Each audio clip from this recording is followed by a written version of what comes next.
History often begins with questions, not the simple, everyday questions, but those that pierce the veil of time, that reach back thousands of years and ask, who built the first city? Who first inscribed words onto clay to preserve human thought? Who shaped the structures and systems that would become the foundation of civilization itself? In the southern reaches of Mesopotamia, a land crisscrossed by rivers that both nurtured and threatened life, these questions find their answer. Here, between the mighty Tigris and Euphrates, lay the lands of the Sumerians, the first people, as far as we know, to consciously build a civilization. Over 5 millennia ago, long before the rise of Egypt's pyramids, long before the city of Rome or Athens would cast their shadows across history, the Sumerians carved a society from mud, reeds, and imagination, a society that would, in ways unimaginable at the time, shape the course of human history. To speak of the Sumerians is to speak of a paradox. They were pioneers, yet ephemeral, architects of permanence, yet ultimately swept away by forces of nature, conquest, and time. They laid the blueprint for what it meant to be a civilization. The city as a political and cultural hub, the temple as the intersection of the sacred and the civic, the written word as the instrument of power and memory. They built the first legal codes, organized armies, and developed trade networks that spanned vast distances. They charted the stars, invented mathematics, and explored questions of mortality and the divine. And yet, their cities, the first cities the world had ever seen, would vanish, leaving only the faint echoes of their genius buried beneath layers of sediment, time, and conquest. What makes the story of the Sumerians so compelling is not only what they achieved, but the very audacity of their endeavor. Imagine a world where survival was the central concern, where unpredictable rivers could destroy your crops, where disease, famine, and war were constant companions. In such a world, these early humans began to dream not just of survival, but of order, of society, of permanence. They asked, perhaps without fully realizing it, the first questions of human civilization. How do we govern ourselves? How do we remember our deeds and ideas? How do we control our environment instead of being controlled by it? These questions would shape every aspect of Sumerian life.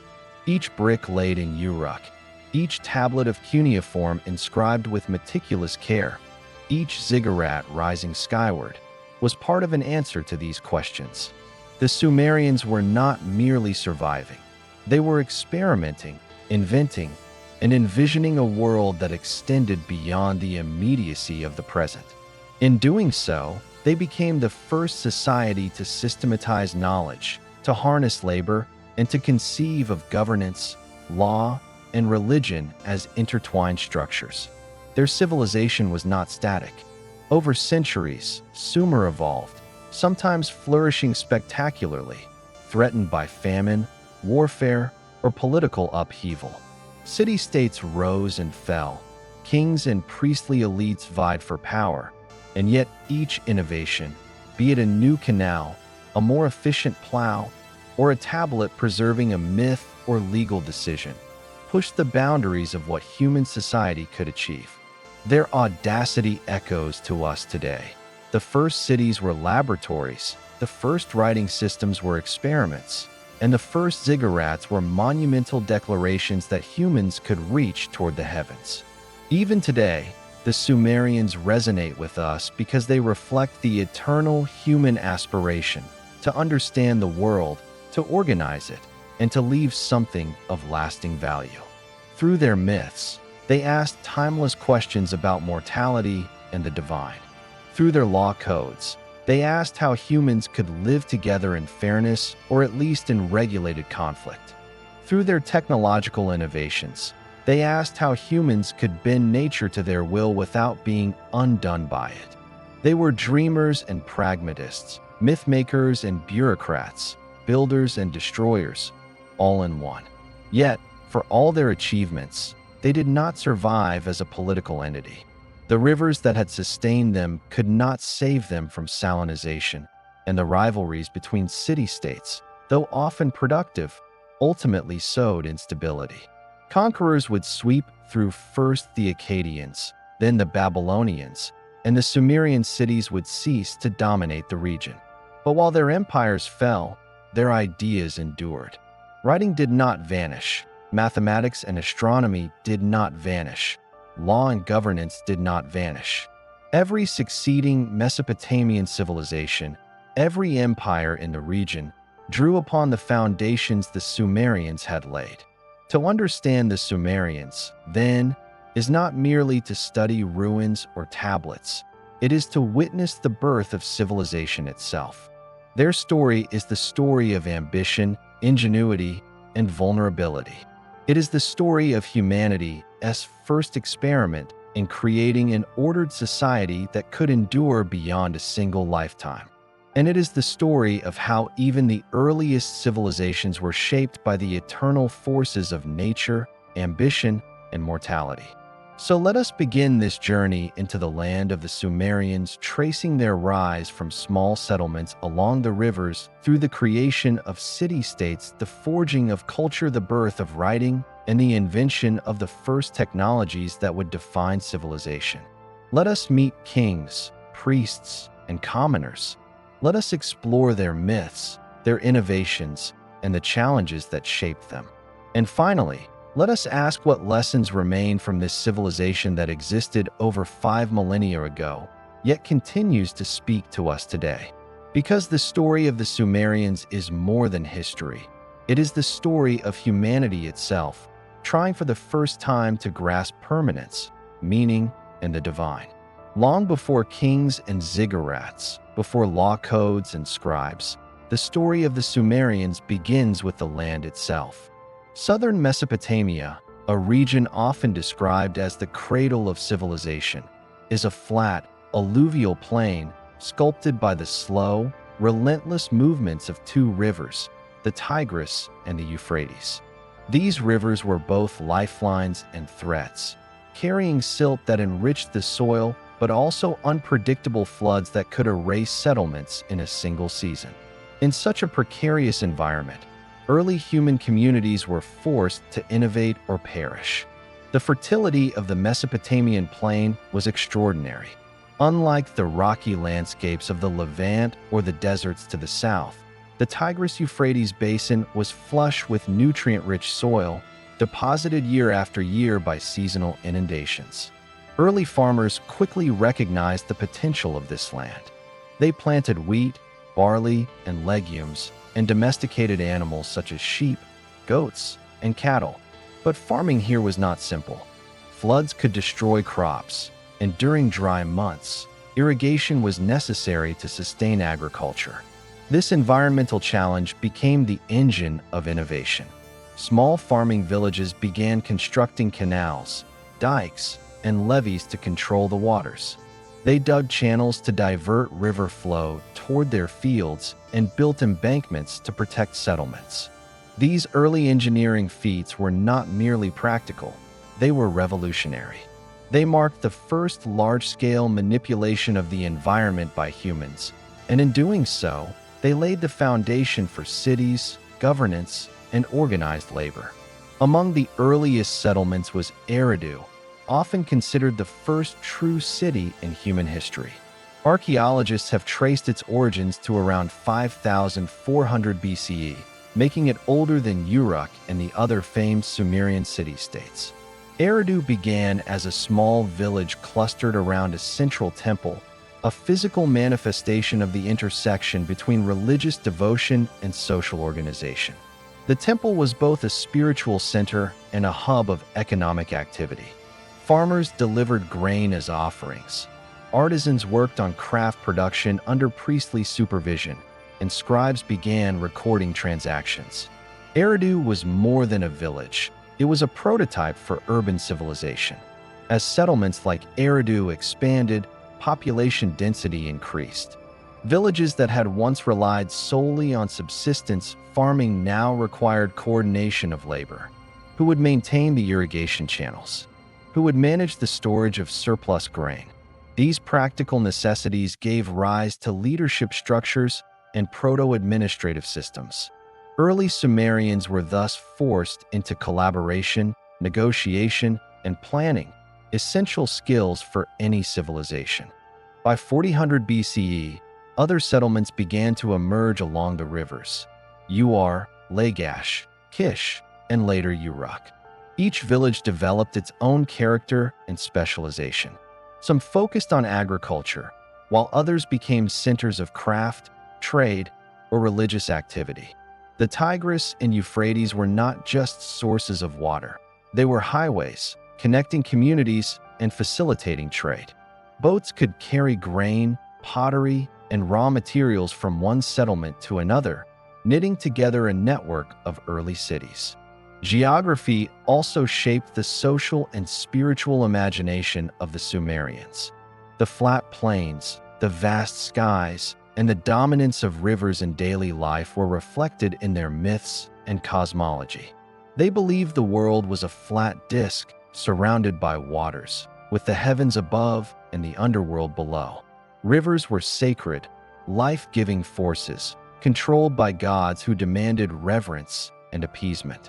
The necessity of managing water inspired religious rituals, as controlling the rivers was seen not only as a practical task, but also a divine responsibility. Settlement patterns also reflected strategic considerations. Villages were located near fertile land, but elevated slightly to avoid the worst floods. They clustered around temple complexes or early communal structures, emphasizing the growing importance of shared space and collective management. Early Sumerians experimented with construction materials, using mud bricks baked in the sun to build homes, storage facilities, and defensive walls. These bricks were simple yet durable, allowing settlements to grow in size and complexity over time. The social implications of early settlements were profound. With food surpluses came specialization. Some individuals could focus on pottery, weaving, or metallurgy. Others became religious specialists or scribes. This diversification of labor laid the groundwork for social hierarchies, a theme that would dominate Sumerian history for centuries.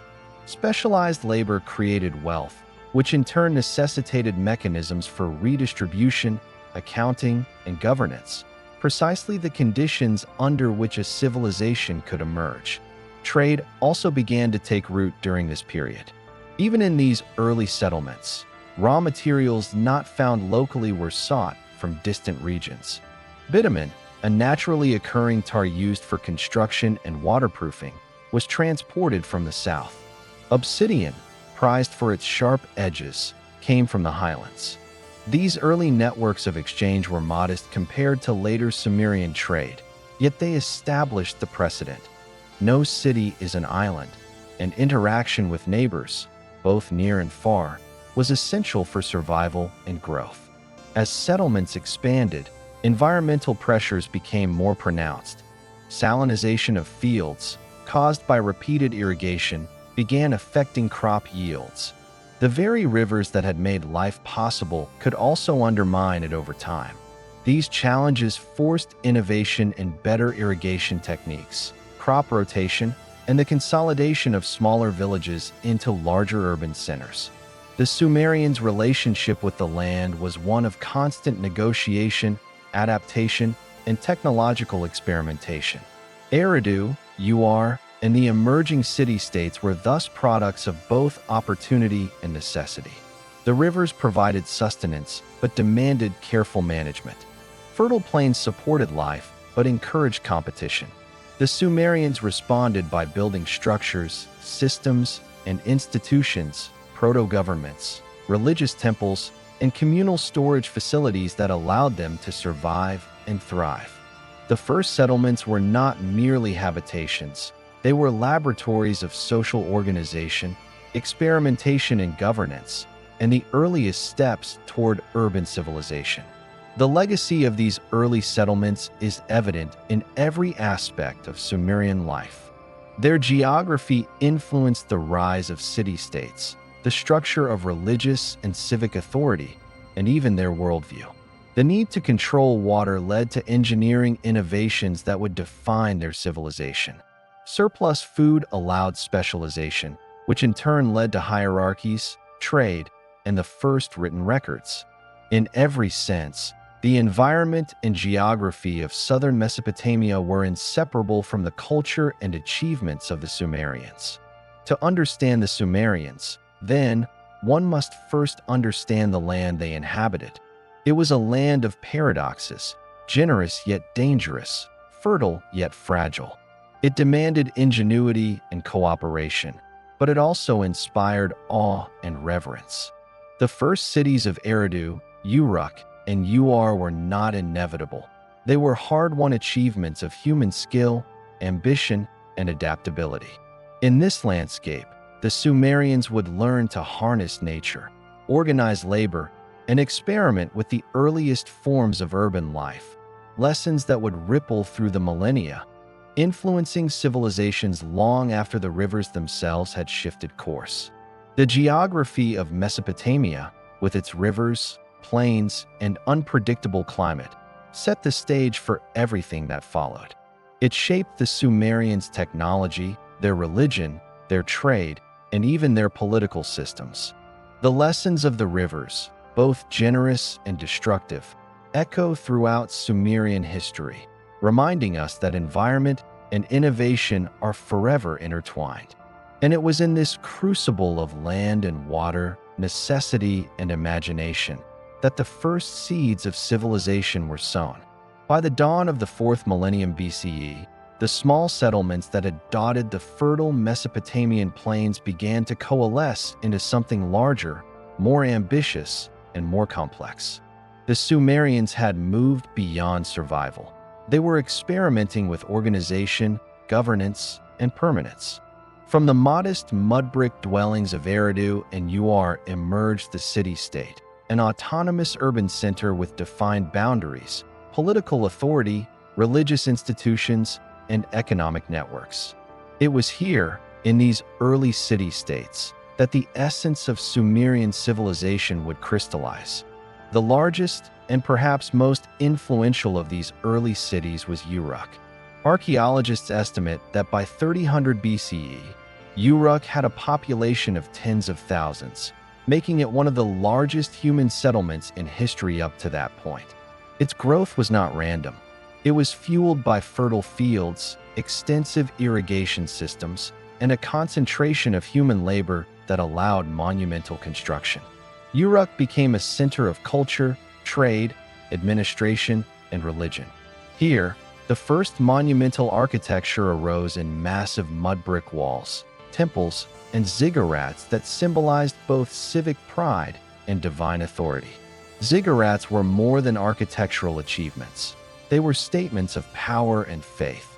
These stepped towers, often hundreds of feet high, were dedicated to patron gods of each city: Anu in Uruk, Enlil in Nippur, and Inanna in Uruk's sacred precinct. The ziggurat represented the intersection of the divine and the civic. The city itself, organized and controlled, reached upward toward the heavens.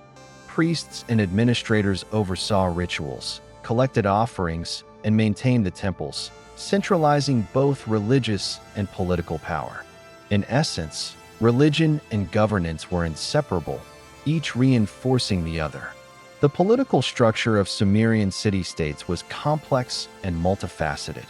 Each city was ruled by an ensi or lugal, terms roughly translating to priest-king or king, depending on period and context. The ruler's legitimacy derived not only from personal prowess, but from divine sanction. Kings were expected to act as intermediaries between gods and humans, ensuring that the rivers flowed, the crops grew, and justice prevailed. Administration involved a growing bureaucracy of scribes, overseers, and labor managers who coordinated irrigation projects, taxation, trade, and the enforcement of laws. These early systems of governance laid the foundation for codified law, civic order, and centralized authority in human civilization. While kings and priests occupied the apex of power, city-states were dynamic centers of economic activity. Trade networks extended far beyond the boundaries of the cities themselves. Uruk exported grain, textiles, and crafted goods to regions as distant as Anatolia and the Indus Valley. In exchange, it imported metals, timber, and precious stones, resources not naturally available in southern Mesopotamia. The rivers served as highways for commerce, facilitating both economic prosperity and cultural exchange. Markets thrived, and specialized craftspeople, potters, weavers, and metalworkers found new opportunities to innovate. Social dynamics in these city-states were influenced by both geography and economics. Fertile land enabled surpluses, which in turn allowed for labor specialization. Farmers could focus on agriculture, while others became artisans, traders, or scribes. This economic diversification reinforced social hierarchies, as those controlling resources, temples, palaces, and granaries wielded both material and symbolic power. However, life was not solely dictated by hierarchy. Communal activities, religious festivals, and shared labor in building projects fostered a sense of civic identity and belonging among residents. City-states were also competitive and often contentious. Fertile land, water access, and trade routes were scarce resources. Conflicts arose regularly between neighboring cities, sometimes escalating into wars that shaped political boundaries and alliances. Yet competition also spurred innovation and cultural flourishing. Artistic styles, administrative techniques, and religious practices spread between cities, creating a shared Sumerian identity even amidst rivalry. The tension between cooperation and conflict was a defining feature of these early urban centers.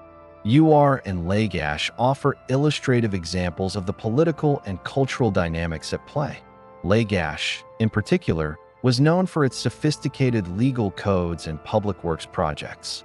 Rulers like Uruk enacted reforms to protect the weak and regulate taxation, demonstrating an early understanding of governance that combined law, morality, and pragmatism. Ur, on the other hand, became renowned for monumental architecture, including some of the earliest ziggurats and palaces, highlighting the symbolic power of urban space. Together, these cities reflected the dual priorities of Sumerian civilization: the practical management of society and the assertion of authority through religious and monumental symbolism. Cultural and religious life was inseparable from urban organization. Temples were the nucleus of both spiritual and economic life, storing grain, coordinating labor, and acting as centers of education and record-keeping. Priests wielded enormous influence, mediating between the divine and the populace while overseeing critical infrastructure projects.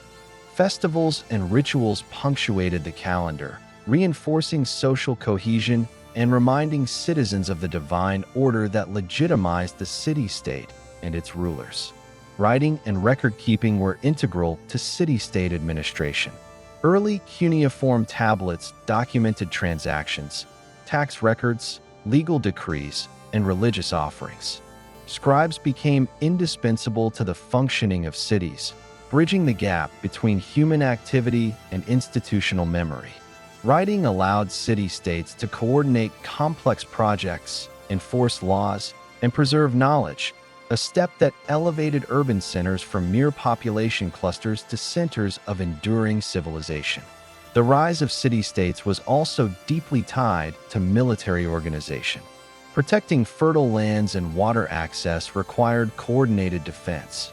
Walls, fortifications, and organized militias emerged as early forms of urban security. Wars between city-states could be devastating, but they also acted as catalysts for political centralization and technological innovation, from weapons development to strategic planning. Leadership in both peace and war became a measure of a ruler's legitimacy. By the time the city-states reached maturity, Sumerian civilization had become a network of interlinked yet autonomous urban centers. Each city had its patron deity, its king, its administrative systems, and its unique contributions to Sumerian culture. Yet despite their individuality, they shared language, writing, religious practices, and technological innovations, creating a cultural coherence that would endure even as individual city-states rose and fell. The legacy of these city-states extends far beyond their walls. They created the first examples of organized urban governance, centralized religious authority, codified law, and administrative bureaucracy. They demonstrated that human societies could coordinate large-scale projects, maintain complex economies, and navigate the tensions between competition and cooperation. Without the city-states of Sumer, the later empires of Akkad, Babylon, and Assyria may never have existed, and the concept of urban civilization itself would have emerged differently. In essence, the rise of city-states represents a pivotal moment in human history, the moment when humanity took control of its environment, organized itself into complex hierarchies, and began to create enduring institutions. Uruk, Ur, Lagash, and the other cities of Sumer were not just places to live. They were laboratories of civilization, arenas of political, religious, and economic experimentation, and the first spaces where humans collectively aspired to permanence and greatness. To understand the Sumerians, one must see the city-state as both a physical and conceptual achievement. It was a structure of brick and mortar, yes, but also a framework of law, religion, trade, and social organization. It reflected human ambition, ingenuity, and the capacity to transform the natural world into a sustainable, ordered society. And it is within these city-states that the next chapters of Sumerian history would unfold: the creation of writing, the flowering of arts and science, and the intricate interplay of culture, politics, and religion that would define civilization itself. The rise of Sumerian city-states transformed the lives of those who inhabited them. The cities were more than collections of mud brick houses and temples. They were social organisms, structured in ways that balanced hierarchy, labor, and culture. To understand Sumerian civilization fully, one must look not only at kings, priests, and monumental architecture, but at the daily rhythms of life, the relationships between different social classes, and the ways ordinary people navigated the complex systems of city governance, trade, and ritual. At the apex of Sumerian society sat the king and the priesthood. The king, or Lugal, was not merely a political leader but a divine agent, responsible for maintaining order, justice, and prosperity. Kings often claimed the favor of the gods, justifying their authority as divinely sanctioned. Priests, meanwhile, wielded both spiritual and economic power. They controlled temple estates, managed surplus grain, oversaw craft production, and coordinated labor for construction projects. The temple was both a spiritual and an administrative hub, and the priest's authority extended into nearly every aspect of urban life. Beneath the rulers and priests was a middle class composed of scribes, merchants, artisans, and administrators. Scribes held an especially crucial role. Literacy was rare, and the ability to read and write cuneiform on clay tablets made a scribe indispensable. They recorded trade transactions, legal agreements, and religious offerings, serving as the living memory of the city. Merchants facilitated the exchange of goods, from textiles and pottery to metals and luxury items imported from distant regions. Artisans, meanwhile, honed skills in weaving, metalwork, pottery, and carving, producing items essential for both everyday life and ceremonial purposes. The majority of the population, however, was farmers and laborers. Life for these individuals revolved around the cycles of agriculture: planting, tending, and harvesting crops, managing irrigation canals, and transporting grain to storage facilities. While their work was physically demanding, it was also indispensable for sustaining the entire urban hierarchy. Laborers and farmers were the backbone of Sumerian society, their efforts supporting both the economy and the religious institutions that dominated city life. Slavery existed in Sumer, though it was typically different from later conceptions of the institution. Slaves were often prisoners of war or individuals who had fallen into debt, and they performed labor-intensive tasks such as brickmaking, agricultural work, or service in households and temples. While slaves lacked autonomy, they were integrated into the economic and social framework, and in some cases, could earn freedom or improve their status through service. Daily life in Sumerian cities was a complex interplay of work, ritual, and social interaction. Markets bustled with activity, offering grains, textiles, pottery, and crafted goods.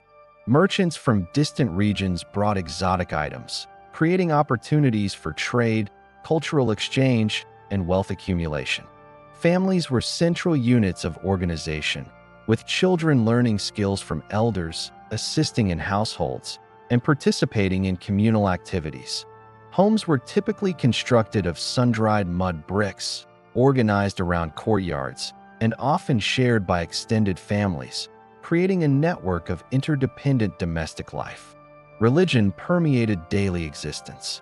Each city had a patron deity, and religious festivals marked the calendar, intertwining civic life with spiritual observance.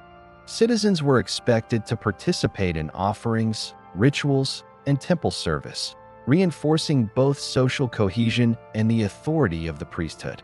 Temples were centers of education and administration as well, and young Sumerians might learn reading, mathematics, and religious texts under priestly supervision. Gender roles in Sumer were complex and varied by social class. Women could own property, run businesses, and participate in religious rituals, though they were generally subordinate to men in legal and social hierarchies. High-status women, particularly those connected to temples, could wield influence as priestesses or administrators. Men dominated public and political life, managing fields, trade, and civic responsibilities, but domestic life and craft production often fell under female oversight, ensuring the smooth functioning of households and local economies. Education and skill development were crucial aspects of Sumerian urban life. Boys from elite families were trained to become scribes, priests, or administrators, learning cuneiform, arithmetic, and religious texts. Education was highly structured, often taking place in temple schools called the dubbas, where discipline was strict, but literacy and numeracy were highly prized. Mastery of these skills provided social mobility and access to positions of authority. Cultural life was vibrant and deeply intertwined with social hierarchy. Music, poetry, and storytelling were common in both public and private spheres. Lyres, drums, and flutes accompanied religious ceremonies, civic celebrations, and social gatherings. The Epic of Gilgamesh, though preserved in written form, likely circulated orally for generations, reflecting societal values, ethical norms, and collective memory. Festivals celebrated seasonal cycles, honoring gods and reinforcing communal identity. Public works were another feature of Sumerian city life. Labor was organized on a large scale to construct canals, walls, temples, and roads. These projects required coordination, planning, and oversight, often orchestrated by priests and administrators. Participation in communal labor strengthened social bonds, reinforced hierarchical structures, and ensured the survival and prosperity of the city. Trade and markets created spaces where social hierarchies intersected. Merchants and artisans interacted with laborers and farmers, negotiating prices, exchanging goods, and navigating social norms. Markets were centers of information as well as commerce, where news, rumors, and ideas circulated, allowing for cultural cohesion across the city and between city-states. Even leisure and entertainment were structured by social status. Wealthier citizens could host banquets, participate in musical performances, or commission art, while ordinary laborers enjoyed simpler forms of communal gatherings, storytelling, and seasonal celebrations. Despite differences in wealth and power, shared cultural rituals, religious observances, and civic projects fostered a sense of collective identity and belonging. The Sumerian understanding of law and justice also reflected social hierarchy. The earliest legal codes, including those attributed to Uruk of Lagash, sought to regulate taxation, labor, property, and social behavior. Laws reinforced the authority of kings and priests, but also offered protections for weaker members of society, such as widows, orphans, and the poor. This codification of social norms ensured that city life could function smoothly, mitigating disputes and maintaining order. Yet, life in Sumer was never entirely predictable or secure. Seasonal floods, droughts, and conflicts with neighboring city-states created uncertainty. Social mobility was limited, but innovation, trade, and religious service could offer opportunities for advancement. Citizens had to navigate a complex web of obligations, to family, to labor, to the temple, and to the city itself. Their daily lives were shaped by a delicate balance between individual effort and collective responsibility. The interplay of work, ritual, and leisure defined the rhythm of Sumerian society. Each day was structured by agricultural cycles, economic transactions, religious obligations, and civic duties. Festivals, ceremonies, and public works punctuated daily life, providing both spiritual significance and social cohesion. Families, neighborhoods, and city-states functioned as interdependent networks, each reinforcing the other in a system that combined hierarchy with collaboration. In many ways, the social organization of Sumer laid the blueprint for future civilizations. Hierarchical yet functional, labor-intensive yet culturally rich, the city-states created environments where human ingenuity could flourish. The daily lives of Sumerians, from kings to farmers, reflect the complexity of civilization. The integration of economy, religion, politics, education, and culture into a cohesive system capable of sustaining large populations over centuries. To understand the Sumerians is to see them not just as architects, kings, or scribes, but as people navigating the daily demands of urban life. Their society was an intricate tapestry of labor, ritual, education, and social hierarchy. Through their struggles and triumphs, they demonstrated the possibilities and limitations of early civilization, how humans could organize, govern, and create culture while contending with nature, scarcity, and human ambition. The social hierarchy and daily life of the Sumerians were inseparable from their environment, economy, and religion. Together, they created a society that was vibrant, resilient, and innovative, a society that would provide the foundation for writing, law, technology, and culture for generations to come. In understanding the rhythms of Sumerian life, we glimpse the earliest experiments in urban civilization and the enduring human quest to create order, meaning, and community.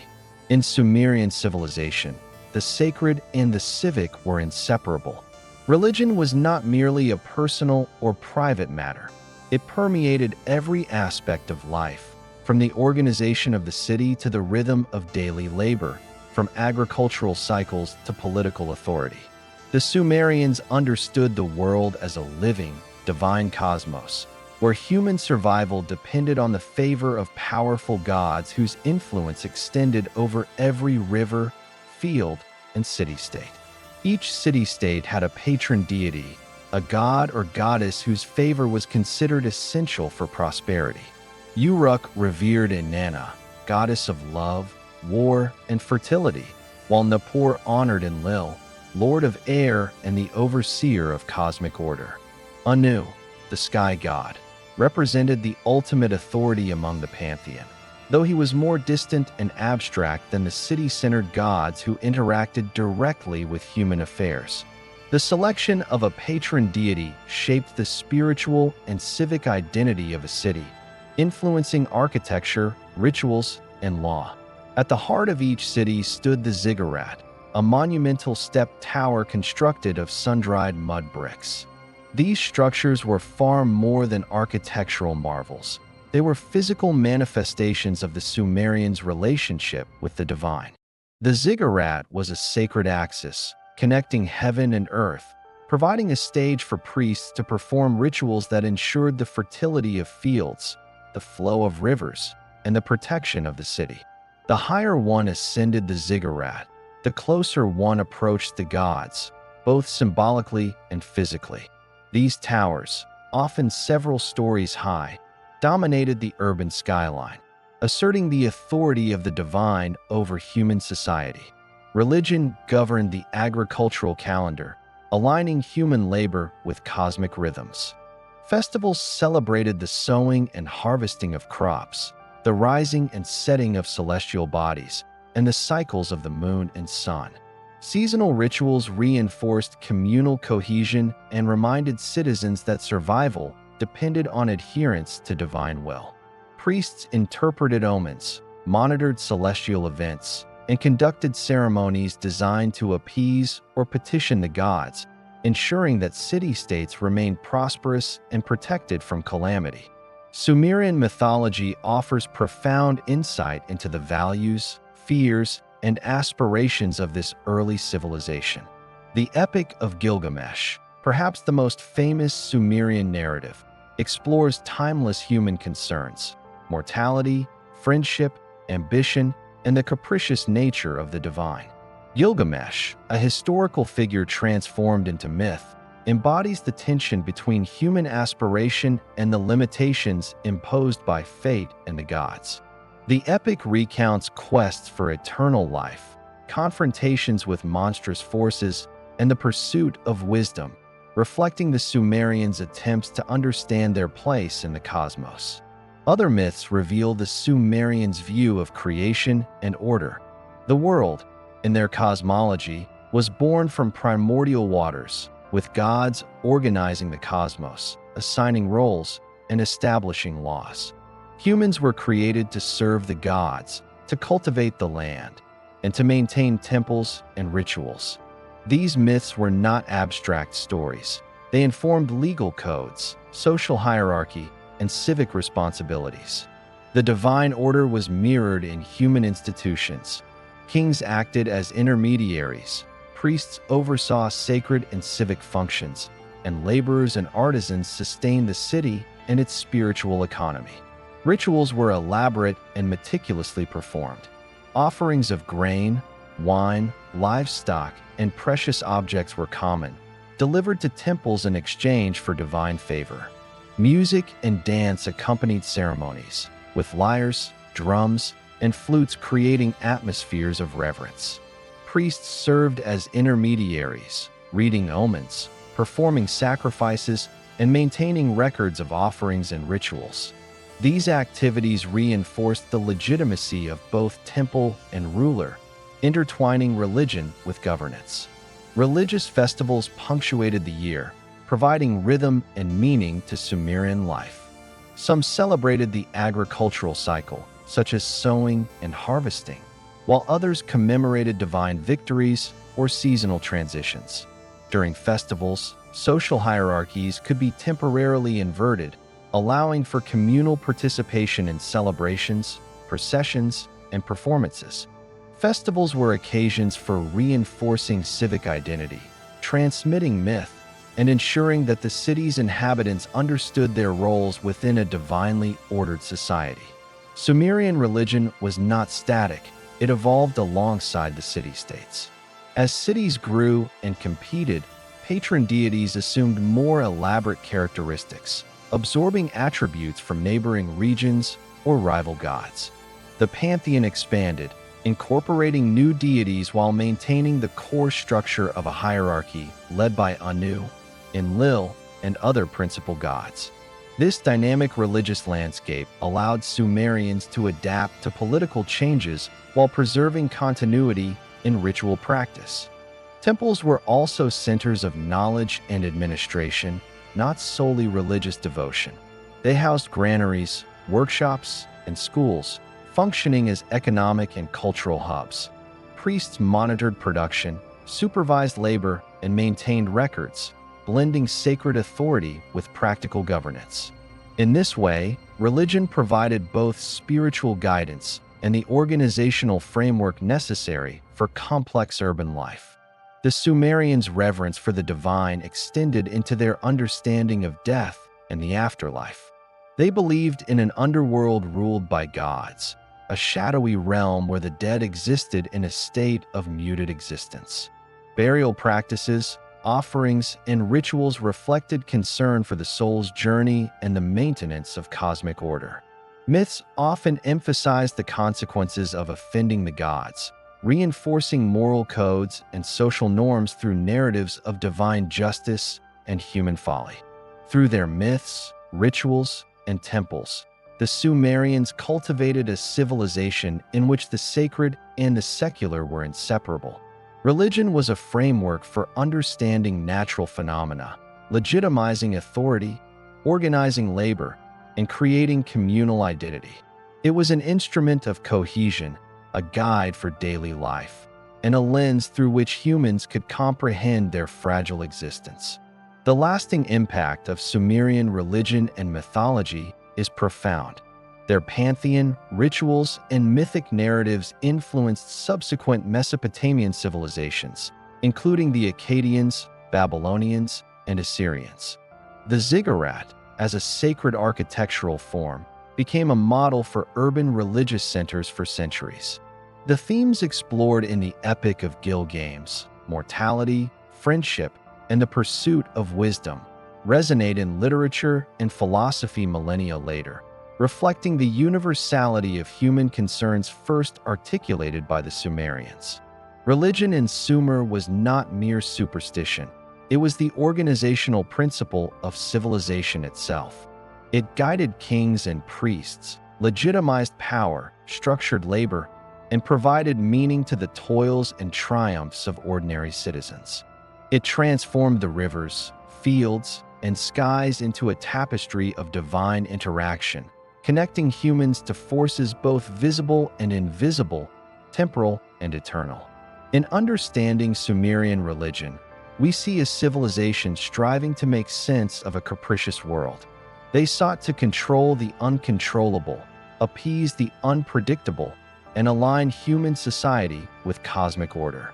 Their temples, myths, festivals, and rituals were attempts to weave order out of chaos, permanence out of transience, and meaning out of uncertainty. The gods of Sumer were both protectors and arbiters, demanding devotion and discipline while shaping every facet of life. Ultimately, the story of Sumerian religion is the story of humanity's earliest organized attempt to bridge the material and spiritual worlds. It is a tale of devotion, innovation, and imagination, a civilization reaching for the heavens while building cities upon the earth, seeking favor from gods while shaping its own destiny. The ziggurats, the epic poetry, the temple economies, and the rituals of Sumer remind us that even the earliest urban societies were defined as much by belief as by brick, as much by myth as by mathematics, as much by aspiration as by survival.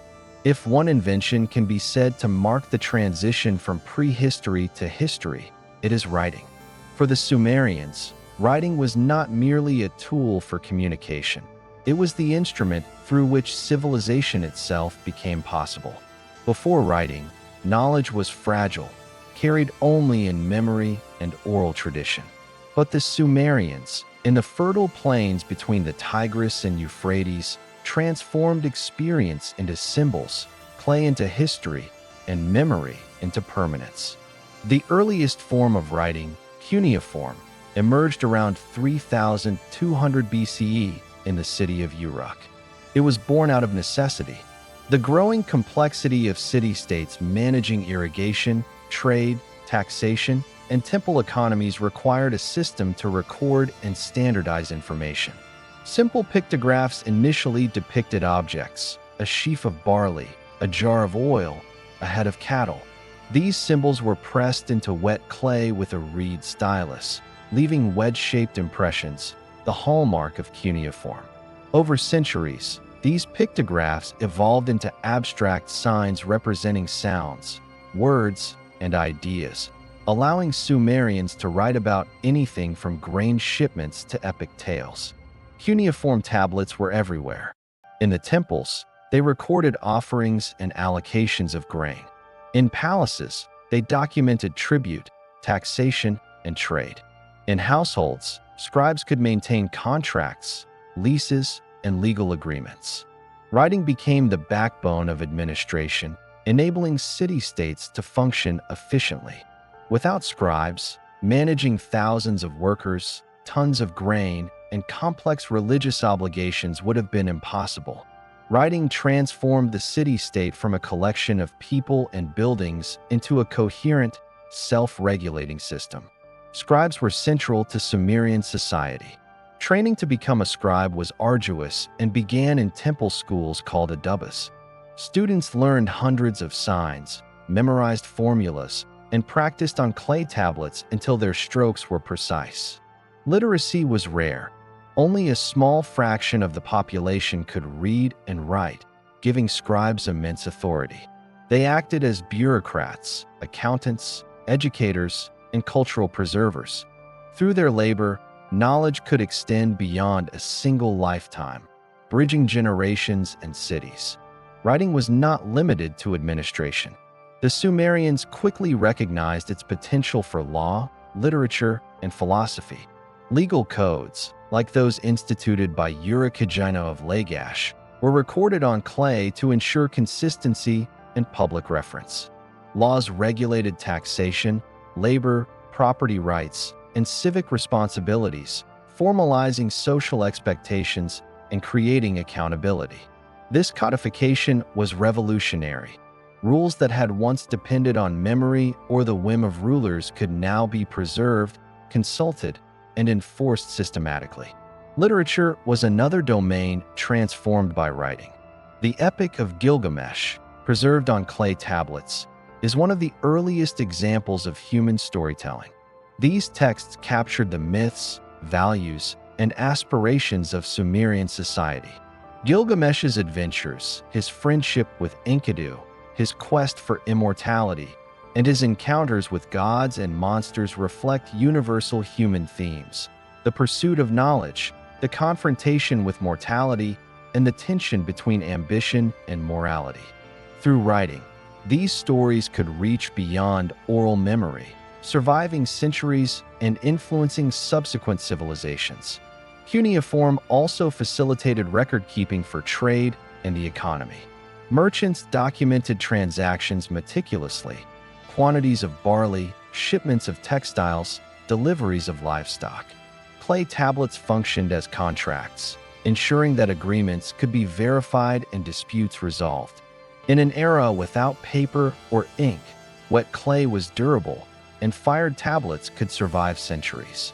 The ability to maintain an accurate record transformed commerce, enabling long-distance trade networks and fostering economic complexity unseen in earlier societies.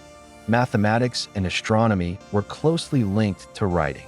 Sumerians recorded calculations on tablets using a base 60 system that enabled precise measurements of time, geometry, and trade. Astronomical observations were also inscribed, allowing priests to predict celestial events, schedule religious festivals, and guide agricultural practices. Writing was thus not merely a tool of communication. It was a means of understanding and organizing the natural world. The spread of cuneiform across Mesopotamia had profound consequences. Neighboring civilizations, including the Akkadians, Babylonians, and Elamites, adopted and adapted Sumerian writing. While the Sumerian language eventually fell out of daily use, cuneiform continued as a medium of administration, scholarship, and culture for millennia.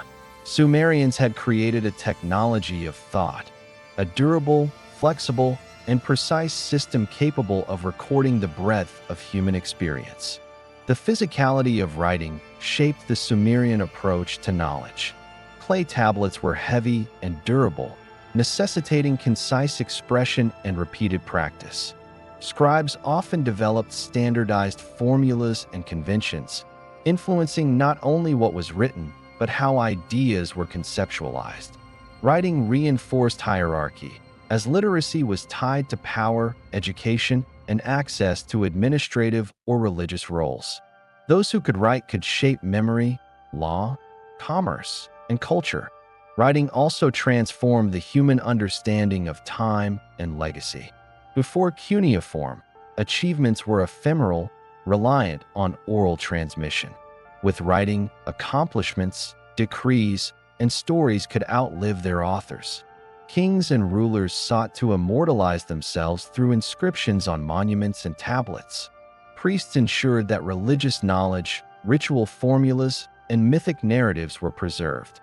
Ordinary citizens' labor, trade, and obligations were recorded, embedding their lives within the ongoing structure of civilization. The integration of writing into daily life created cultural cohesion across city-states. Sumerian literacy allowed distant cities to communicate, standardize measurements, and maintain shared religious practices. Written records facilitated trade, diplomacy, and legal consistency, knitting together a civilization spread across rivers, plains, and cities. Writing transformed Sumer from a collection of settlements into a coherent cultural entity, capable of complex administration and an enduring legacy. Education, bureaucracy, literature, and commerce all depended on the written word. Without it, monumental architecture would have been impossible to organize, laws could not have been codified, and literature like the Epic of Gilgamesh might have vanished into oral memory. Writing was the infrastructure of civilization itself, as vital to Sumer as canals, walls, and temples. Ultimately, the invention of cuneiform reflects the Sumerians' ambition to order their world. It is the story of humans transforming perception into permanence, memory into record, and action into legacy.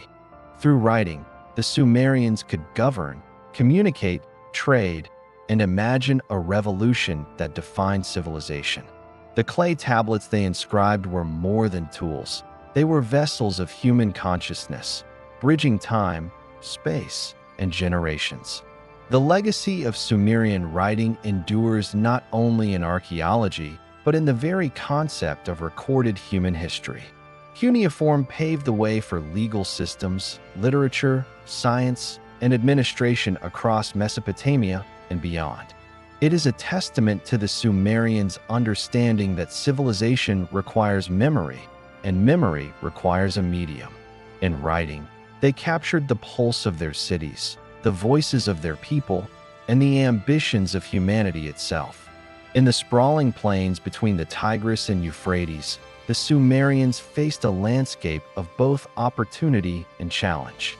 The rivers were life-giving, yet unpredictable, the soil fertile, yet prone to salinization, the climate harsh, yet navigable with human ingenuity. To survive and to thrive, Sumerians invented solutions that would not only sustain their civilization, but also lay the foundation for human progress across millennia. Their innovations were practical and intellectual, bridging the gap between necessity and creativity, transforming daily life, agriculture, trade, and thought itself. Perhaps the most recognizable Sumerian innovation is the wheel. Initially employed in pottery, the wheel revolutionized craft production, allowing clay to be shaped quickly and uniformly on rotating platforms. Soon, this technology extended to transport. Wheeled carts enabled the movement of goods, grain, and construction materials across the plains. This seemingly simple invention reshaped commerce and logistics, amplifying the scale and speed at which human societies could operate.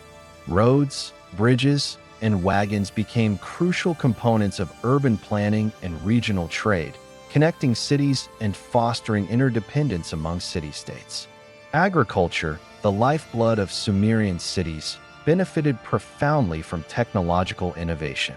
Irrigation systems were carefully engineered, with canals, dikes, and reservoirs directing the flow of the Tigris and Euphrates to sustain crops even in dry seasons. Sumerian farmers employed plows, often drawn by oxen, which increased efficiency and expanded arable land. Crop rotation, careful soil management, and selective planting reflected a sophisticated understanding of the environment. These agricultural advancements not only supported dense urban populations, but also created surpluses that allowed labor specialization, economic diversification, and monumental construction projects. Sumerian innovation extended into architecture and engineering. Mud brick construction techniques allowed the creation of ziggurats, city walls, temples, and palaces that could endure the elements. The construction of ziggurats required precise planning, skilled labor, and knowledge of materials, an early example of project management and engineering on a massive scale. Roads, bridges, and drainage systems further demonstrate the Sumerians' ability to manipulate their environment to support urban life. Every architectural achievement reflected an understanding of mathematics, geometry, and the principles of load-bearing construction. Mathematics itself was a Sumerian innovation. Employing a sexagesimal base 60 system, the Sumerians developed tools for measuring time, dividing the hour into 60 minutes and the circle into 360 degrees, a framework that persists to this day. They applied these concepts in land measurement, trade calculations, and astronomy, demonstrating both abstraction and practicality. Geometry was used in city planning, canal construction, and building design, reflecting an integrated approach to science and daily life. Mathematics was not a theoretical pursuit, but a tool to understand, measure, and manipulate the world. Astronomy is intertwined with both religion and agriculture. Sumerians tracked celestial movements, observing the sun, moon, and planets to predict seasonal changes, guide planting and harvesting, and schedule religious festivals. Star charts and lunar calendars were inscribed on clay tablets, reflecting careful observation and systematic recording. Knowledge of the heavens was not just scientific, but sacred, linking cosmic order with human society, aligning agricultural, civic, and religious life. The Sumerians' understanding of metallurgy and materials was similarly advanced. They worked with copper, tin, and bronze to produce tools, weapons, and ornaments. Bronze, a mixture of copper and tin, represented a technological leap, allowing harder, more durable implements than stone or copper alone. Metalwork required mining, smelting, alloying, and shaping, skills that combined chemistry, engineering, and artistry. These innovations enabled improved agriculture, more effective warfare, and enhanced artistic expression, demonstrating the interdependence of technology and culture. Water management was central to Sumerian life and required both engineering skill and mathematical calculation. Canals and reservoirs regulated irrigation, mitigated flooding, and supported dense urban populations. Hydraulic engineering allowed for coordinated labor and resource allocation, ensuring that fields received water while cities remained habitable. Knowledge of hydraulics was empirical yet sophisticated, integrating observation, trial and error, and practical geometry. Sumerian innovation also manifested in textiles and crafts. Weaving techniques, loom technology, and dyeing processes produced clothing, sails, and tapestries that were functional, decorative, and economically significant. Pottery, often shaped on rotating wheels, was both utilitarian and artistic, used for storage, transport, and ritual purposes. Artisans experimented with form, pattern, and technique, contributing to both daily life and cultural expression. The Sumerians were also pioneers in logistics and administration. Innovations in writing and mathematics enabled efficient record-keeping, taxation, and labor management. Standardized weights, measures, and accounting methods facilitated commerce and governance. They created early systems of bureaucracy, ensuring that city-states could coordinate large-scale projects, distribute resources, and manage both internal and external affairs. These administrative technologies were as transformative as any physical invention, allowing complex urban societies to function reliably over centuries. Technological innovations had profound societal and cultural consequences. They enabled the concentration of populations in urban centers, the rise of specialized professions, and the expansion of trade networks. Cities became hubs of knowledge, creativity, and cultural exchange. Surplus production freed a portion of the population to pursue writing, scholarship, art, and religious practice, accelerating cultural development. Every technological advance, whether a plow, a wheel, a canal, or a ziggurat, was embedded in the fabric of civilization, linking practical utility with social, religious, and cultural significance. Even military technology evolved alongside urban and economic innovation. Sumerians developed chariots, composite bows, and organized militias to protect city-states, secure trade routes, and assert dominance over rivals. Engineering knowledge applied to both fortifications and siege tactics. Warfare drove further technological creativity, incentivizing innovation in tools, strategy, and infrastructure. The legacy of Sumerian innovation is staggering in its scope. The wheel, plow, mathematics, astronomy, metallurgy, and writing are not isolated inventions. They are interconnected threads of a civilization seeking to understand and manipulate its world. Later Mesopotamian cultures, Akkadians, Babylonians, and Assyrians, would inherit, refine, and expand these innovations, demonstrating the durability and influence of Sumerian ingenuity. What distinguishes Sumerian innovation is the combination of practicality, observation, and abstraction. Each invention arose to solve a problem: transport, irrigation, measurement, but the solutions were applied creatively, often in multiple domains. Mathematics supported architecture and astronomy. Writing enabled administration, literature, and law. Metallurgy enhanced agriculture, trade, and warfare.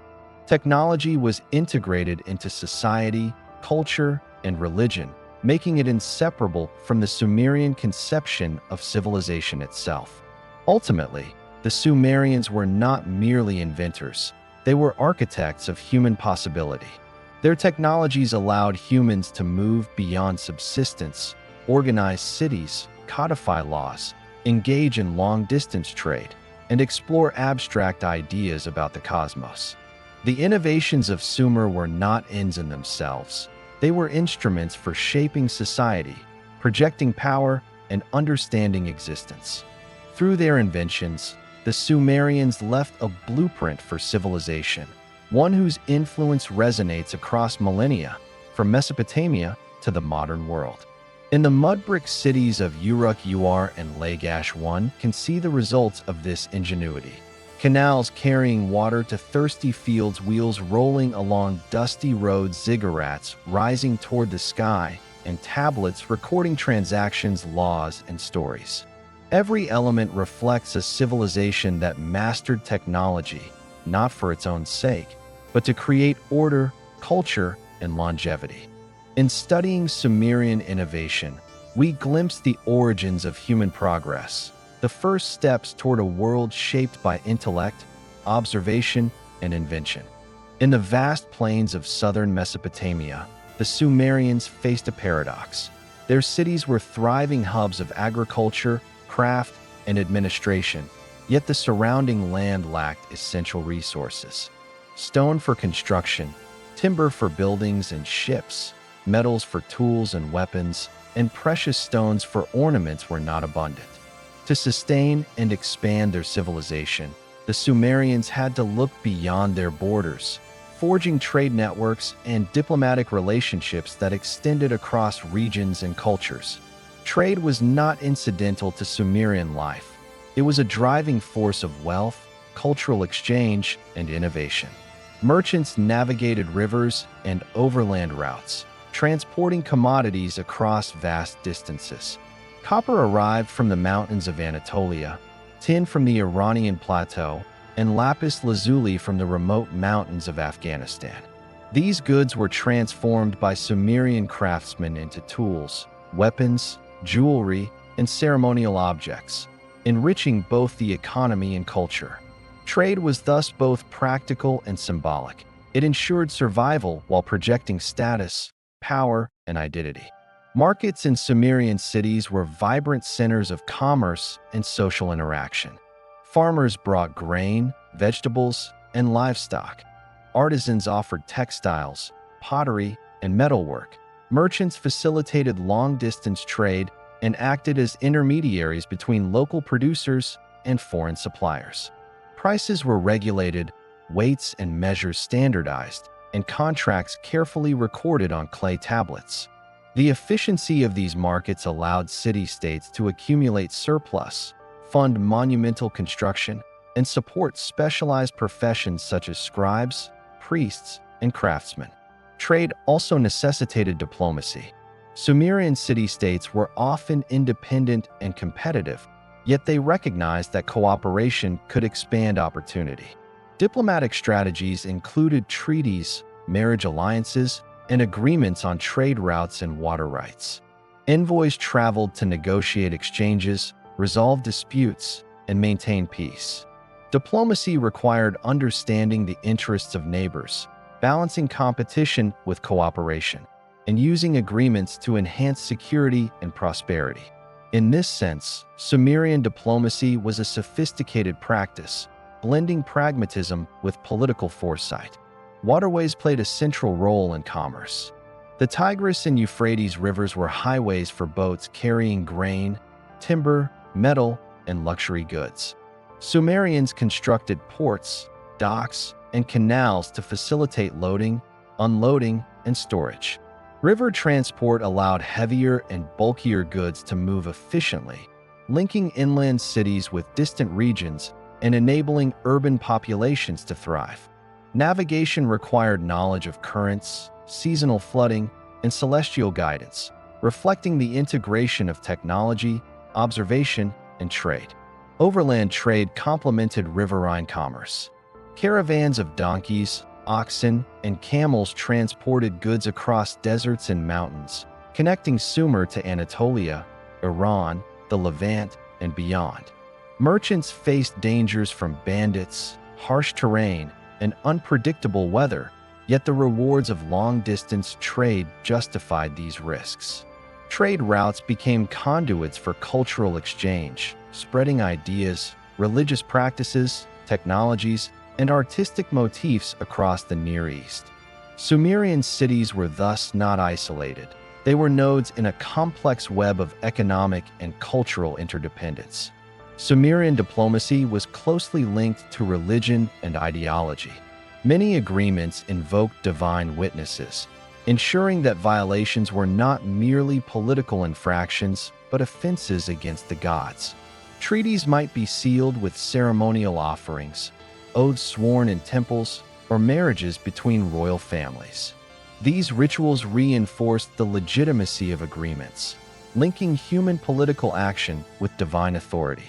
Religion, commerce, and diplomacy were intertwined, creating a system in which economic and political stability depended on spiritual sanction. Conflict and cooperation were two sides of the same coin. Trade could foster peace, yet competition for resources, fertile land, and strategic locations often led to tension or outright war. Diplomacy was essential not just to expand trade but to manage rivalry, prevent disputes from escalating, and maintain the delicate balance of power among city-states. Alliances were temporary and pragmatic, often shifting in response to changing economic, military, and environmental conditions. The Sumerians understood that survival required negotiation as much as force. Economic innovations supported trade and diplomacy. Sumerians developed standardized weights and measures, created contracts in cuneiform, and maintained records of transactions, tributes, and loans. These systems reduced uncertainty, facilitated trust, and enabled complex commercial arrangements across great distances. They also allowed rulers to collect taxes, distribute resources, and fund civic and religious projects, linking commerce directly to governance and social stability. Luxury goods played a symbolic role in diplomacy. Items such as precious metals, exotic stones, fine textiles, and ceremonial objects were often exchanged as gifts between rulers, demonstrating wealth, sophistication, and political intent. These exchanges could cement alliances, signify submission, or serve as diplomatic gestures of goodwill. Trade was thus both an economic necessity and a form of soft power, projecting influence and shaping relationships among city-states and foreign powers. The Sumerians' extensive trade networks had cultural consequences as well. Imported materials inspired new artistic styles, technological methods, and architectural techniques. Cultural exchange through trade influenced religious practice, administrative methods, and even language. Ideas traveled along with goods, and Sumerian civilization became a conduit for innovation across the ancient Near East. In this sense, trade was not just about wealth. It was a vector for knowledge, creativity, and cultural diffusion. Sumerian cities also exercised influence through tribute systems. Smaller settlements or neighboring regions might provide goods, labor, or taxes in exchange for protection, trade access, or political recognition. Tribute reinforced hierarchical relationships, projecting the power of dominant city-states while creating networks of dependency and cooperation. Diplomacy, trade, and tribute were intertwined mechanisms for securing resources, managing population, and sustaining urban growth. Maritime trade, though less developed than river and overland commerce, extended the Sumerian reach. Simple boats navigated rivers and coastal waters, allowing access to ports and foreign markets. Maritime technology enabled the import of timber, copper, and other essential materials, expanding the scope of trade beyond immediate neighbors. Knowledge of boat construction, navigation, and seasonal currents reflects the Sumerians' practical engagement with geography and their ambition to extend influence across the region.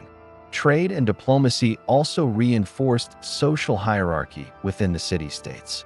Merchants, scribes, and administrators controlled information, transactions, and networks, acquiring wealth and status.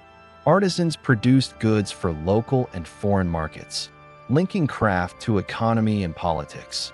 Farmers supplied the surplus that made trade possible, while rulers and priests orchestrated diplomacy and taxation. The interdependence of these roles created a complex system in which commerce, governance, and social hierarchy were inseparable.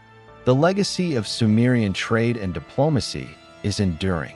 They established patterns of exchange, negotiation, and international relations that informed later Mesopotamian empires, including the Akkadians, Babylonians, and Assyrians.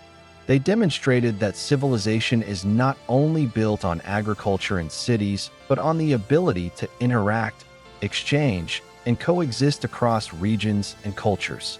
Sumerian experience reveals that prosperity and stability rely as much on networks and negotiation as on walls, weapons, or rivers. In the bustling markets, along riverbanks, and at ceremonial treaties, one can glimpse the sophistication of Sumerian economic and political life. They created a civilization capable of sustaining cities, projecting influence, and navigating a world of scarcity and abundance. Trade and diplomacy were not mere transactions. They were expressions of knowledge, strategy, and human ingenuity. Through commerce, the Sumerians connected distant lands, exchanged ideas, and built networks that would outlive the fall of their cities. Ultimately, Sumerian trade and diplomacy demonstrate that civilization is relational. Cities, rivers, roads, and markets were important, but survival and prosperity depended on the ability to communicate, negotiate, and collaborate across boundaries. Sumerian merchants, scribes, and envoys were the arteries of civilization, carrying goods, knowledge, and culture across a world in motion. In their story, we see the earliest lessons in economic sophistication, cross-cultural interaction, and the enduring human drive to connect, exchange, and expand. The plains of southern Mesopotamia were fertile and life-sustaining, but they were also a stage for one of humanity's earliest and most persistent dramas: conflict. Water, arable land, and access to trade routes were finite, and Sumerian city-states Uruk, Ur, Lagash, and others often found themselves in competition for these resources. Warfare was not an aberration. It was a defining feature of civilization, shaping politics, culture, and technology, and leaving an indelible mark on Sumerian history. Sumerian warfare was organized, strategic, and closely tied to the structure of the city-state. Each city maintained a standing force of soldiers, often drawn from free citizens, conscripts, or mercenaries. Leaders, frequently kings or military governors known as Insi, commanded armies that combined infantry, chariots, and archers. Military organization required logistics, planning, and discipline elements that, in turn, influenced broader civic administration. The very existence of armies reflected the Sumerians' understanding that survival depended as much on martial skill as on agriculture, trade, or religion. Conflicts ranged from localized skirmishes to large-scale campaigns. City-states often clashed over fertile land, control of canals, and water rights. Seasonal flooding could exacerbate disputes, turning competition for survival into open confrontation. Records on clay tablets describe sieges, battles, and punitive raids, providing evidence of sophisticated military tactics. Fortifications, such as walls, moats, and gates, were constructed to protect urban centers, demonstrating an understanding of defensive strategy and urban planning in the context of warfare. One of the most vivid illustrations of Sumerian warfare is the semi-legendary figure of Gilgamesh, who, while known primarily from myth, reflects historical patterns of leadership and martial ambition. Gilgamesh is portrayed as both a warrior and a ruler, leading his city in military campaigns, defending territory, and asserting authority over neighboring regions. While myth and history intertwine, such narratives reveal the centrality of warfare in legitimizing rulers, shaping identity, and preserving the memory of conflict. Leadership was inseparable from the ability to protect, conquer, and mobilize resources. Sumerians innovated in military technology to gain advantages in battle.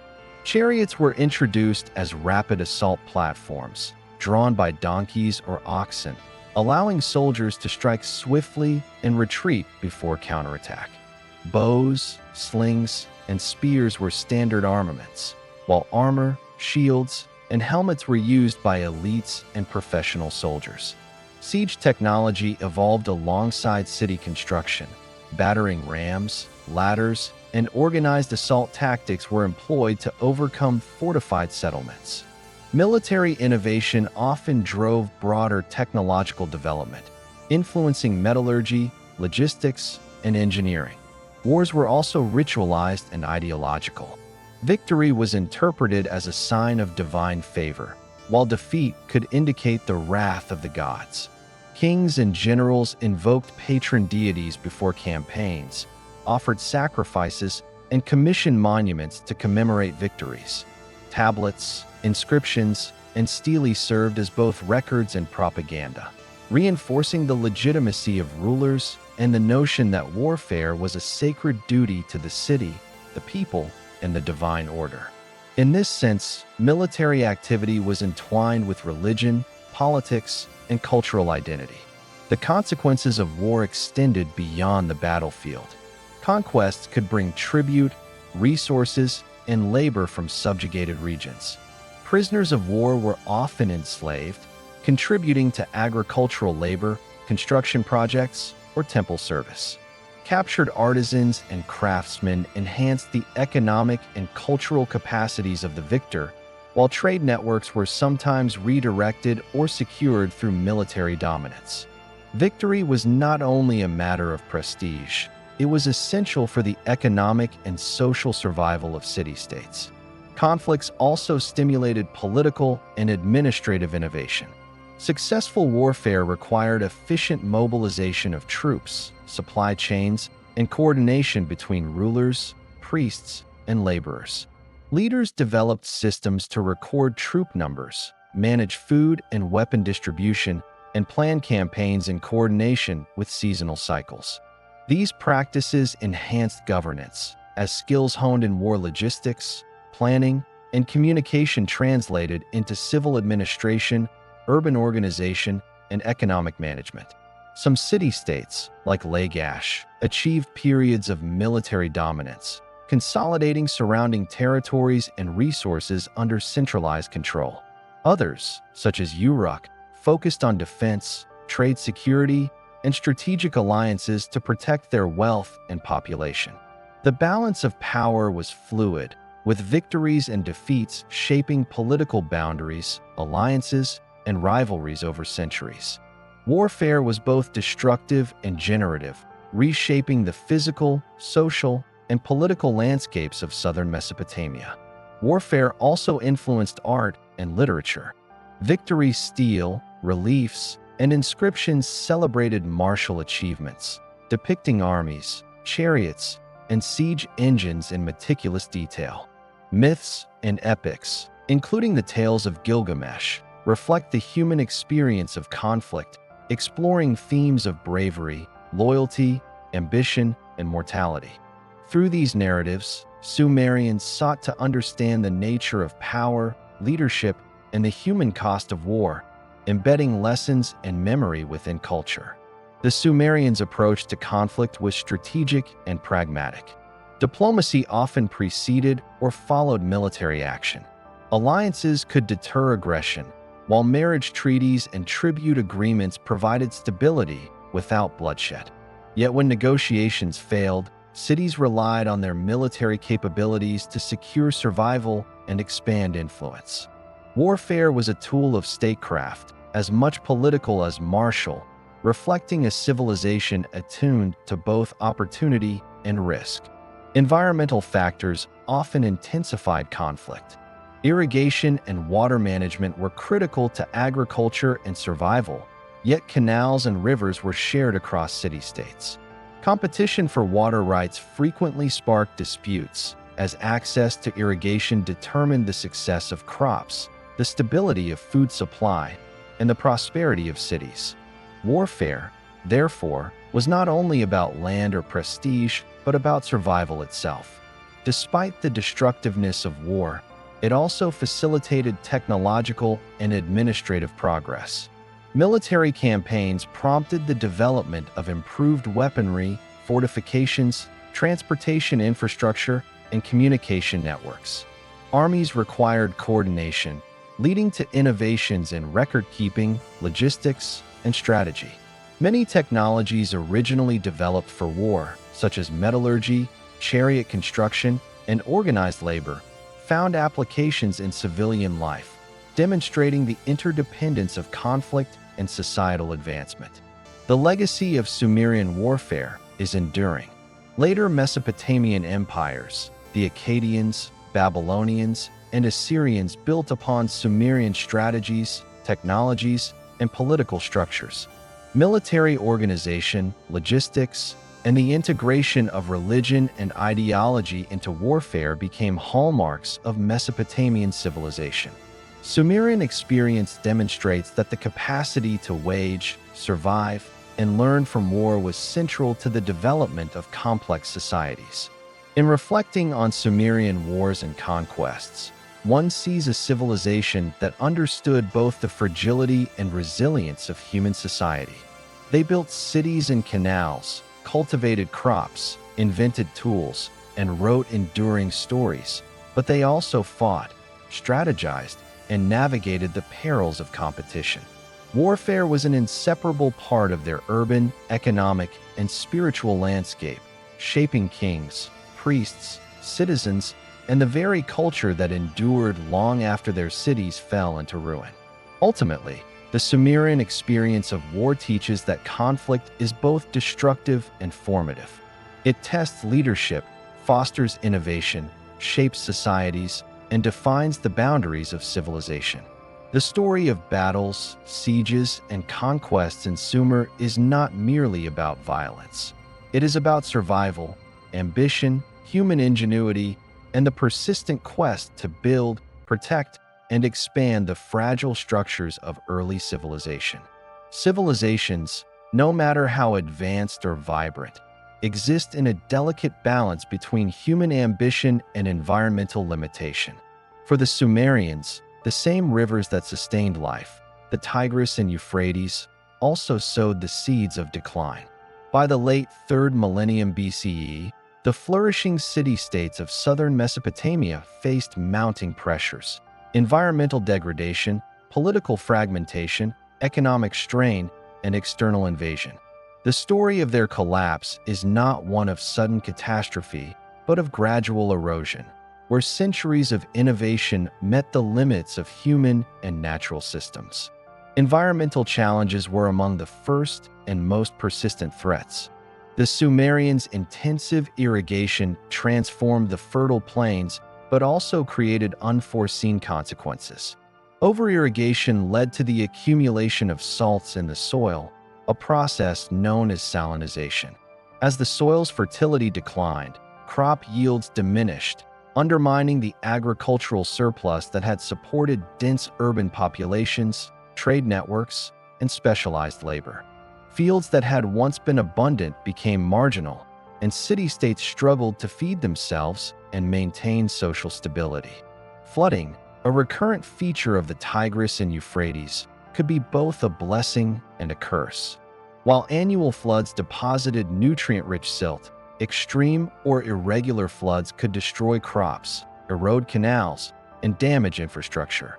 Sumerian canals and dikes, once marvels of engineering, required constant maintenance. Environmental mismanagement, combined with the natural variability of rivers, created cycles of prosperity and crisis. In this precarious landscape, small errors or environmental shifts could have cascading effects on food supply, trade, and social order. Political fragmentation compounded these pressures. Sumer was not a unified empire but a patchwork of independent city-states: Ur, Uruk, Lagash, Eridu, and others, each with its own king, priesthood, and army. Rivalries and competition, which had driven innovation and military organization, became sources of vulnerability. Conflicts over land, water, and trade, while previously managed through diplomacy or conquest, increasingly destabilized the region. Alliances were fragile, leadership changed frequently, and the absence of a centralized authority left cities exposed to both internal unrest and external threats.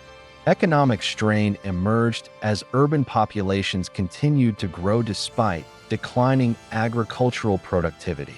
Surpluses that had funded monumental construction, religious ceremonies, and long-distance trade were now harder to maintain. Trade networks faltered as resources became scarcer, disputes intensified, and neighboring regions faced their own pressures. Cities that had once thrived on commerce and craftsmanship found themselves struggling to sustain the labor and infrastructure that had enabled their rise. External pressures accelerated the decline. The Sumerians faced incursions from neighboring peoples, including the Akkadians, who eventually conquered much of Sumer under Sargon of Akkad in the 24th century BCE. These invasions were facilitated by both military skill and the vulnerabilities created by environmental and political stress. City-states fell, leadership was displaced, and the delicate balance of regional power shifted. Subsequent waves of conquest by Amorites, Elamites, and Babylonians further eroded Sumerian autonomy, yet paradoxically ensured the transmission of their culture, law, and technology to new powers. Despite these challenges, Sumerian civilization did not vanish entirely. Cultural, technological, and intellectual achievements persisted. Writing, mathematics, astronomy, architecture, and legal traditions were absorbed and adapted by the Akkadians and later Mesopotamian civilizations. Temples, ziggurats, and cities, even when abandoned, served as models for urban planning and religious life. Sumerian myths, literature, and administrative practices influenced successive generations, embedding Sumer's legacy within the DNA of Mesopotamian civilization. Social stress intensified during the decline. Food shortages, labor demands, and political instability created unrest among the population. Records indicate disputes over wages, property, and debt, reflecting growing tensions between ruling elites and common citizens. Slavery and conscription increased as city-states sought to maintain infrastructure, defend themselves, and continue agricultural production. These pressures contributed to social fragmentation, weakening the cohesion that had previously underpinned Sumerian success. Religious institutions, once central to city-state identity, also adapted during decline. Temples continued to function as centers of administration, wealth accumulation, and cultural preservation. Priests maintained rituals, observed the heavens, and mediated between citizens and the divine. Religion offered continuity and legitimacy, even as political structures faltered. It provided a framework through which people could interpret misfortune, seek guidance, and maintain social cohesion amid uncertainty. Environmental, political, and economic factors converged over centuries, producing a gradual collapse rather than a single catastrophic event. By the early 2nd millennium BCE, many of the great Sumerian cities had been abandoned or reduced to minor settlements. Canals fell into disrepair, monumental architecture deteriorated, and administrative institutions lost their authority. The fall of Ur and Uruk symbolized the end of Sumerian dominance, yet the cultural and technological foundations they laid continued to influence the region. Even in decline, Sumerian civilization left enduring lessons in resilience and adaptation. Their innovations in writing, mathematics, irrigation, trade networks, and legal codes did not disappear with the collapse of city-states. Instead, they were inherited by succeeding cultures who built upon Sumerian knowledge to create more centralized empires and enduring traditions. The notion that human achievement could be preserved, transmitted, and adapted across generations is one of Sumer's most significant legacies. Reflecting on the collapse of Sumer, one sees the interplay between human ambition and environmental limits. Civilization can rise with remarkable speed when labor, knowledge, and resources are aligned, but it remains vulnerable to mismanagement, scarcity, and external pressures. The story of Sumer is both a cautionary tale and a testament to ingenuity. Cities fell, kings lost power, and fields became infertile, yet the ideas, technologies, and cultural achievements of Sumer endured for millennia. In this context, collapse is not annihilation. The Sumerians' achievements in administrative systems, writing, legal codes, engineering, and literature persisted, influencing Akkadian, Babylonian, and Assyrian civilizations. Ziggurats inspired monumental architecture for centuries. Cuneiform preserved knowledge, and myths like the Epic of Gilgamesh continued to shape cultural imagination. Even as cities crumbled, Sumerian civilization became a foundation upon which the future of Mesopotamia and, by extension, human civilization was built. Ultimately, the decline of Sumer reminds us that civilization is fragile yet enduring. Environmental limits, social complexity, and political dynamics intersect to shape the trajectory of human societies. While the Sumerian city-states could not withstand these pressures indefinitely, their culture, knowledge, and innovations did not vanish. In studying the fall of Sumer, we understand both the vulnerabilities of human civilization and the enduring power of human ingenuity, the ability to build, adapt, and leave a legacy that transcends the limits of time. Even as the physical cities of Sumer fell to time, environmental stress, and conquest, the civilization's imprint endured. The Sumerians were architects not merely of bricks and canals, but of ideas, systems, and practices that would resonate across millennia. Their cultural legacy is the foundation of much of what we now consider civilization. Writing, law, mathematics, astronomy, literature, governance, and urban organization. To study Sumer is to trace the roots of human ingenuity and the continuity of knowledge across generations. Writing, perhaps the most transformative of Sumerian innovations, defined the civilization and secured its legacy. Cuneiform, initially developed to record agricultural transactions and inventories, evolved into a versatile system capable of conveying law, literature, history, and myth. The ability to preserve information beyond a single lifetime revolutionized human society. Sumerian scribes recorded contracts, trade agreements, royal decrees, and temple inventories, establishing systems of accountability and administration. Later civilizations, Akkadian, Babylonian, and Assyrian, adopted cuneiform, using it to codify their own histories, laws, and literature. The act of writing itself, born in Sumer, became a defining characteristic of civilization. Law was another cornerstone of Sumerian culture. Early legal codes, such as those attributed to Ur-Nammu, provided frameworks for justice, social order, and economic regulation. These laws addressed property, contracts, marriage, theft, and personal injury, balancing the rights of individuals with the authority of the state. Sumerian legal principles influenced later Mesopotamian codes, including the famous Code of Hammurabi, demonstrating the enduring nature of their approach to governance. By formalizing expectations and penalties, Sumerians ensured that society could function with stability, even amid the complexities of urban life. Mathematics and astronomy were deeply intertwined in Sumerian culture. Their base, 60 numbering system enabled precise measurement of time, angles, and commerce, laying the foundation for calendars, astronomy, and engineering. Sumerians tracked celestial movements to predict agricultural cycles, schedule religious festivals, and observe omens.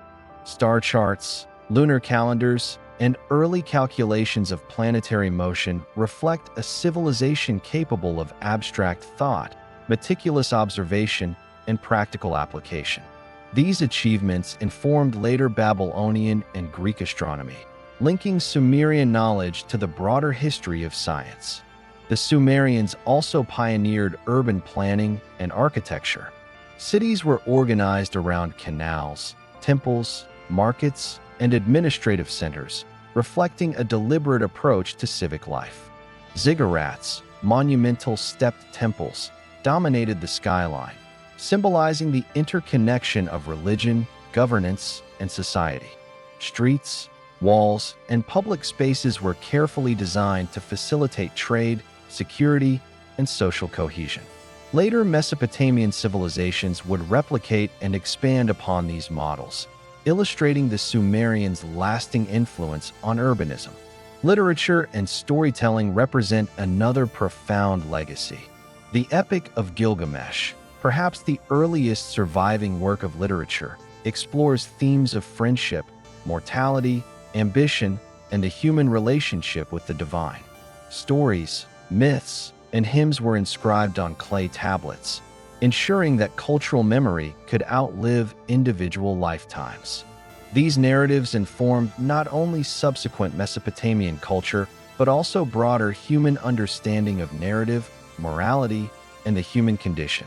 Through literature, the Sumerians conveyed their worldview, aspirations, and reflections on existence, leaving a philosophical legacy as enduring as their technological one. Religious thought and practice also endured. Sumerian pantheons, rituals, and temple architecture informed the spirituality of Akkadian, Babylonian, and Assyrian societies. Concepts of divine kingship, temple economics, and celestial worship persisted across centuries. By integrating religion with civic administration, law, and culture, the Sumerians created a model for social cohesion that influenced the political and spiritual structures of later civilizations. Religion, in Sumer, was inseparable from identity, governance, and daily life, a holistic system whose echoes are discernible in human history long after the fall of their cities. The economy and trade networks of Sumer also left a lasting mark. Their innovations in weights, measures, record-keeping, and long-distance commerce informed the practices of subsequent empires. Sumerians demonstrated the potential of organized trade to connect regions, transmit knowledge, and distribute resources efficiently.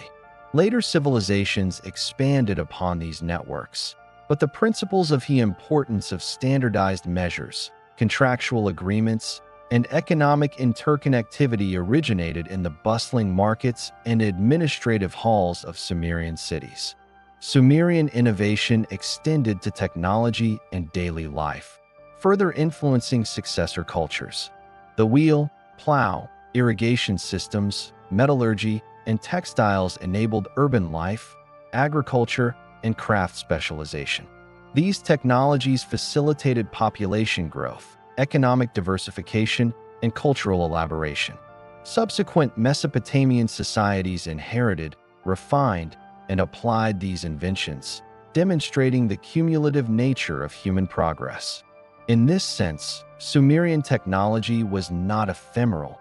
It became embedded in the practical and intellectual toolkit of civilizations that followed. The concept of the city-state, first perfected by Sumer, has perhaps the most enduring legacy. Sumerian city-states, independent yet interconnected through trade, diplomacy, and shared culture, provided models of governance, urban organization, and civic identity. They demonstrated that human beings could create complex, organized communities capable of managing resources, resolving disputes, and fostering culture. This model informed later urban civilizations across the Near East and beyond, shaping the political and social frameworks of history. Even the idea of cultural memory itself owes a debt to Sumer. By recording their laws, myths, trade, and administrative practices, Sumerians ensured that knowledge could transcend individual lifespans and urban decay. Clay tablets, inscriptions, and monumental architecture served as vessels of memory, transmitting the essence of civilization to new generations. In preserving these records, they demonstrated the capacity of human societies to endure intellectually even when materially impermanent. The Sumerians' cultural influence was cumulative and pervasive. Every aspect of their civilization, writing, law, literature, mathematics, astronomy, urbanism, religion, and technology provided foundations upon which subsequent Mesopotamian empires were built. Akkadians adopted Sumerian writing. Babylonians codified laws in the tradition of Ur-Nammu. Assyrians employed military and administrative innovations derived from Sumerian precedents. Their legacy is thus not confined to one region or epoch but extends through time, illustrating how human achievement can persist and adapt across generations. Ultimately, the Sumerian cultural legacy is a testament to the durability of ideas over material structures. Cities crumbled, canals silted, and kings faded from memory. Yet the intellectual, spiritual, and technological achievements of Sumer continued to shape the world. Writing, law, literature, mathematics, astronomy, trade, governance, and religion, all hallmarks of human civilization, bear the imprint of these first city builders. By studying Sumer, we understand that the essence of civilization is not merely physical but conceptual, the capacity to preserve, transmit, and build upon knowledge. The story of Sumer is, therefore, a story of continuity amidst change. It reminds us that even in the face of environmental limits, political collapse, or conquest, The ideas and innovations of a civilization can persist, influence others, and shape the course of human history. Sumerian cultural legacy demonstrates the profound truth that while cities and monuments may fall, the knowledge, creativity, and vision of humanity can endure for millennia, echoing through time and inspiring future generations. The story of the Sumerians begins in the marshes and plains of southern Mesopotamia, yet it does not end with the decay of their cities. To reflect on their civilization is to confront both the fragility and the endurance of human achievement. Over 5 millennia ago, they constructed the first cities, developed writing, codified laws, observed the stars, built monumental architecture, and wove the threads of religion, governance, and culture into a coherent social fabric. They did all of this without precedent, without the guidance of history, driven only by human ingenuity, ambition, and necessity. Civilizations are often measured by their tangible monuments, walls, ziggurats, tablets, and canals. In Sumer, these structures once dominated the landscape, symbols of human labor, ingenuity, and devotion. Eridu, Uruk, Ur, and Lagash were centers of administration, religion, and culture. The canals that crisscrossed the plains brought life to crops, facilitated commerce, and connected cities. Markets bustled with activity. Artisans produced goods of remarkable skill, and scribes recorded every transaction, decree, and story with painstaking precision. Yet, despite these achievements, cities could be abandoned, walls could crumble, and rulers could vanish. But civilization is more than stone and clay. It is knowledge, practice, and imagination preserved and transmitted. The Sumerians understood this intuitively. Through writing, they defied time, allowing future generations to witness the triumphs, failures, and reflections of a society over 5,000 years ago. Their cuneiform tablets captured not only inventories and laws but myths, epics, and hymns, echoes of human thought and emotion that resonate even today. The Epic of Gilgamesh confronts mortality, friendship, ambition, and the divine, themes that remain universal, reminding us that the earliest civilizations struggled with the same existential questions that still define humanity. The fragility of Sumerian civilization was starkly evident. Environmental mismanagement, salinization of the soil, and the vagaries of river flooding tested the limits of human ingenuity. Political fragmentation and rivalries among city-states often undermined stability. Invasions by Akkadians, Amorites, and Babylonians disrupted administration, commerce, and social cohesion. Yet, through these pressures, the Sumerians' innovations persisted. Writing, law, trade networks, mathematics, astronomy, and literature were not lost but absorbed, adapted, and expanded upon by succeeding civilizations. Sumerian culture endured because it had been codified and communicated, a civilization that survived intellectually even when materially impermanent. The Sumerians also left us with lessons in human ambition and adaptation. Their cities reflect the human desire to control and organize the environment, to collaborate for shared prosperity, and to create spaces that embody religious, political, and cultural ideals. Their technologies, irrigation systems, plows, wheels, and metallurgy showcase problem-solving applied to everyday life and civic needs. Their trade networks illustrate the necessity of connection, negotiation, and trust across distances and cultures.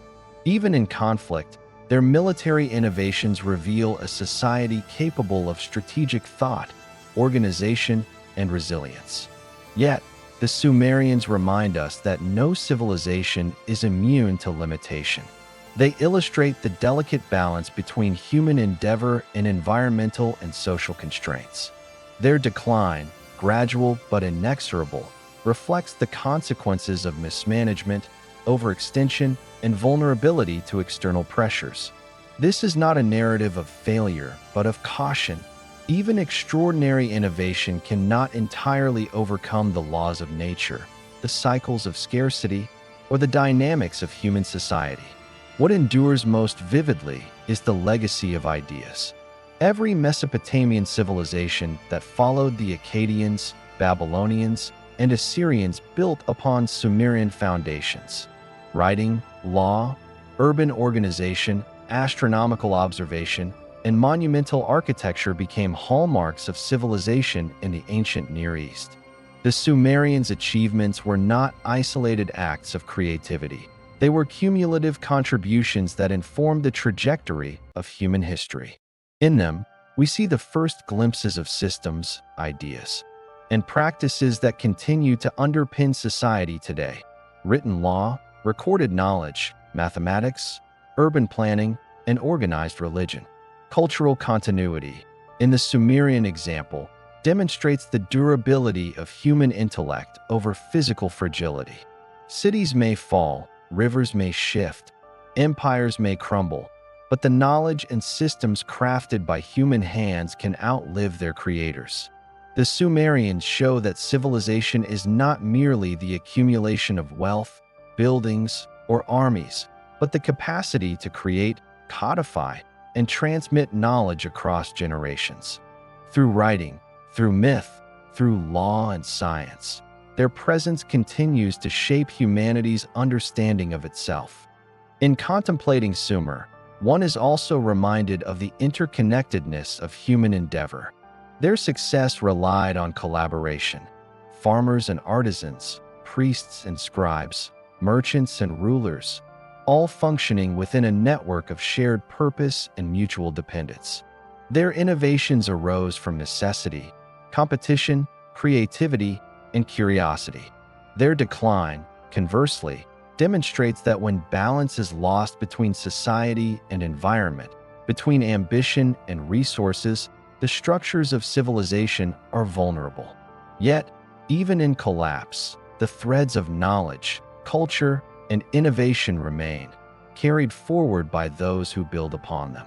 Ultimately, the story of the Sumerians is a meditation on human aspiration and endurance.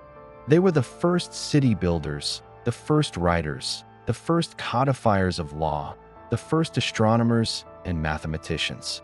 They glimpsed the divine through ziggurats and rituals, explored the human condition through myth and literature, and forged connections across rivers, deserts, and mountains through trade and diplomacy.